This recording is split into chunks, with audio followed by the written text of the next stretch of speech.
আচ্ছা মুহতারাম, ঠিক রুহ কবজের সময় যাতে করে মুখে কালেমা চলে আসে এরকম কোনো আমল আছে কিনা? মাঝে মাঝে এমন কিছু প্রশ্ন আমাদের কাছে, এই যে আপনারা হোয়াটসঅ্যাপে পাঠান, অনলাইনে, আসলে প্রশ্নগুলো আমাদেরকে ভাবায়। কালেমা নসিব এটা কি একটা আমল বা দুইটা আমলের বিষয়? কালেমা নসিব কাদের হয়? মুখে রুহ কবজের আগে, হ্যাঁ, একটা কথা আছে, রাসূল আকরাম সাল্লাল্লাহু আলাইহি ওয়াসাল্লাম নিজে বলেছেন যে যার শেষ বাক্য হবে লা ইলাহা ইল্লাল্লাহ, সে ব্যক্তি জান্নাতে যাবে।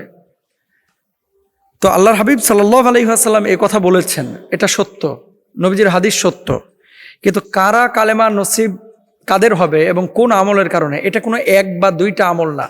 তবে কিছু আমল যেগুলো কন্টিনিউয়াস আপনি করবেন ইনশাআল্লাহ তাআলা, এবং আল্লাহ তাআলা আপনার এই জবানে কালেমা দিবেন ইনশাআল্লাহ। কি আছেন হাদিস, কি আছে হাদিসের মধ্যে? আচ্ছা, মিন আযমিন নাআমি আইয়ুফাকাল আবদু লিকাউলি লা ইলাহা ইল্লাল্লাহ ইনদাল মাউত, মৃত্যুর সময় লা ইলাহা ইল্লাল্লাহ বলার তৌফিক পাওয়া সবচাইতে বড় নিয়ামতগুলোর একটি। এজন্য এই যে যখন আমরা দেখি যে একজন মানুষের রূহটা কবজ হয়ে যাচ্ছে, তখন আপনার উচিত হচ্ছে তার সামনে কালেমার তালকিন দেওয়া, লা ইলাহা ইল্লাল্লাহ বলা, লা ইলাহা ইল্লাল্লাহ বলা, সূরা ইয়াসিন পড়া। এবং মনে রাখবেন, আপনি যখন রাস্তা দিয়ে হেঁটে যাচ্ছেন, দেখবেন অনেক সময় পিছলে আপনি পড়ে যেতে লাগেন, অথবা আপনি গাড়ি ড্রাইভ করতেছেন, হুন্ডা চালাচ্ছেন, গাড়ি চালাচ্ছেন, হঠাৎ অ্যাক্সিডেন্ট হওয়ার মুহূর্ত হয়ে গেছে, তখন আপনার মুখে কোন বাক্যটা আসে দেখেন? যেটা আপনি সবচেয়ে বেশি উচ্চারণ করেন সেটা আসে। কে বলে ও বাপগো, ও মাগো, ইন্না লিল্লাহ, লা ইলাহা ইল্লাল্লাহ। আপনি যেটা উচ্চারণ করেন সেটাই কিন্তু আসে। ধরেন পিছলে পড়ে যাচ্ছেন, দেখবেন ওটাই আসে। তো মালাকুল মাউত যখন আপনার কাছে আসবে, যখন রূহ কবজটা হবে, এটা তো একটা বিপদের মুহূর্ত। গোটা জীবনটা আপনি যেমনে কাটিয়েছেন, যেভাবে কাটিয়েছেন, ঠিক ওই সময়টা আপনার মুখে কিন্তু কালেমাটা ওইভাবে আসবে। 2 নম্বর আমল, মেসওয়াক করা। আসসিওয়াকু মাতহারুন লিল ফামি মারদাতুন লিল রব। মেসওয়াক মুখকে পবিত্র করে এবং আল্লাহর সন্তুষ্ট অর্জনের মাধ্যম। যারা বেশি বেশি মেসওয়াক করেন, মৃত্যুর আগে তাদের কালেমা নসিব হয় ইনশাআল্লাহ, হবে আপনারও।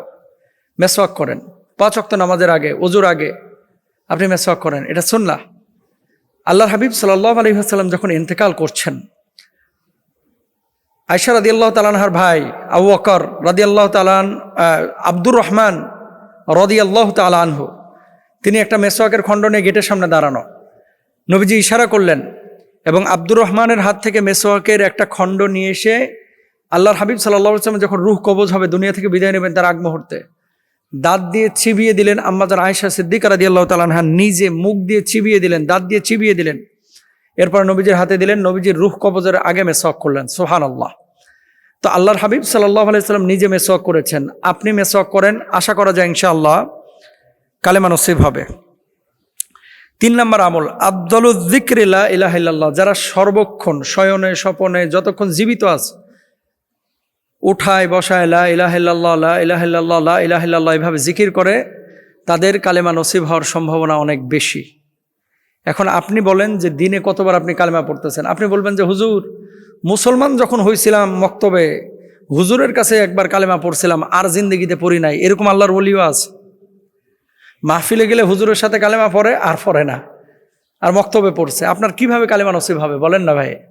এই জন্য 3 নম্বর আমল এটা। 4 নম্বর, ইত্তাকুল্লাহ ওয়াজতানিবুল মাআসি লাআল্লাকুম তুফলিহুন। দুনিয়ার সমস্ত গুনাহ থেকে মুক্ত থাকার চেষ্টা করতে হবে, তাহলে কালেমা আপনার নসিব হবে ইনশাআল্লাহ।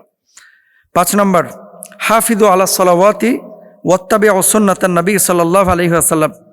নামাজের হেফাজত করতে হবে এবং নবীজি সাল্লাল্লাহু আলাইহি ওয়াসাল্লাম সুন্নাহ মোতাবেক জীবনযাপন করতে হবে। যারা এইভাবে জীবনযাপন করে, এদের কালেমা নসিব হবে ইনশাআল্লাহ। এরপরে লাক্কিনু মাউতাকুম লা ইলাহা ইল্লাল্লাহ। মৃত্যু পথযাত্রী যাদের রূহ কবজ হচ্ছে, এরকম মানুষের পাশে বসলে আপনি অবশ্যই কালেমার তালকিন করেন। আল্লাহুম্মা সাব্বিত কলবি আলা দীনিক। এই দোয়াটা আপনারা বেশি বেশি পড়বেন যে আল্লাহ দ্বীনের উপর আপনি আমাকে অবিচল রাখেন, অবিচল থাকার তৌফিক দান করেন।